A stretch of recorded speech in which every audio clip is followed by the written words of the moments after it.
बातमी आता रत्नागिरीतून आहे। विहिरीत पडलेल्या मगरीला बाहेर काढून जाळण्याचा एक धक्कादायक प्रकार घडलाय।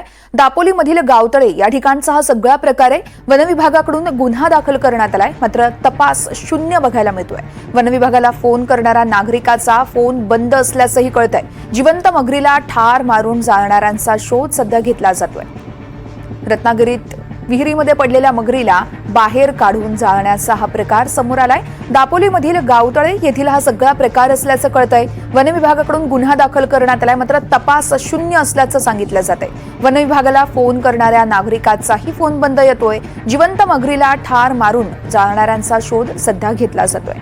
वनविभागाकडून गुन्हा दाखल झालाय, मात्र तपास काही करण्यात आला नाहीये। त्यामुळे रत्नागिरीतलं वनविभाग नेमकं काय करतंय हा प्रश्न या ठिकाणी उपस्थित केला जातोय। रत्नागिरीतील गावतळे या ठिकाणचा हा धक्कादायक प्रकार आहे। एका विहिरीमध्ये मगर पडली होती आणि तिला बाहेर काढून जाळण्याचा प्रयत्न करण्यात आला होता।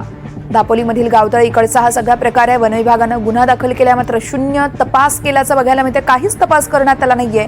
वनविभागाला फोन करणाऱ्या नागरिकाचाही फोन बंद लागतोय। जिवंत मगरीला ठार मारून जाळणाऱ्यांचा शोध सध्या घेतला जातोय।